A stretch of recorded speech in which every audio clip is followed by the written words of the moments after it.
l'info éco avec Capital. On commence avec le raté du jour qui concerne des centaines de familles privées d'allocation dans le cadre de leur congé de présence parentale. Ce congé permet à un travailleur de suspendre son activité pour s'occuper d'un enfant à charge atteint d'une maladie, d'un handicap ou victime d'un accident grave. Les bénéficiaires de ce congé peuvent percevoir une allocation journalière de présence parentale, mais cet été, les caisses d'allocation familiale ont décidé de raboter les droits des bénéficiaires de la JPP, percevant également des indemnités chômage. Malgré une première alerte lancée fin septembre par plusieurs associations, la situation ne s'est toujours pas débloquée. Toutes les explications sur notre site. On enchaîne avec le mot du jour, immeuble 2226, c'est le nom du concept de bâtiment imaginé par le cabinet autrichien Baumschlager Eberle Architect. Sa particularité, des bâtiments bioclimatiques conçus pour garder la chaleur ou la fraîcheur et ne pas être affectés par les températures externes, le tout sans radiateur ni climatisation.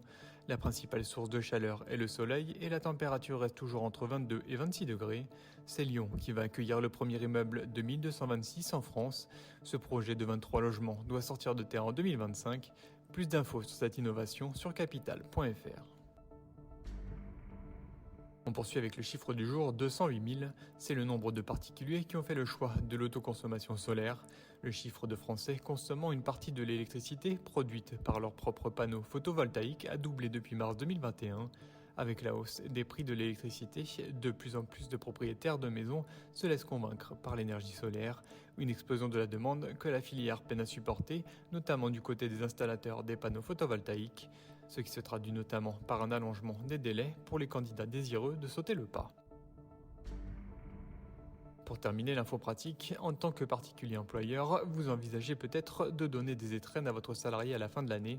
Sachez que cette somme doit être déclarée. Elle est en effet considérée comme une prime par les URSSAF et est soumise à cotisation sociale. Mais bonne nouvelle, vous pouvez bénéficier d'une prise en charge partielle de cette prime grâce au crédit d'impôt service à la personne. Concernant les modalités de versement, les étrennes peuvent être distribuées en espèces jusqu'à 1 500 €. Au-delà de ce montant, la règle est stricte, un virement bancaire ou un chèque est obligatoire. Retrouvez l'ensemble des règles de paiement des étrennes sur notre site. C'était l'info éco avec Capital.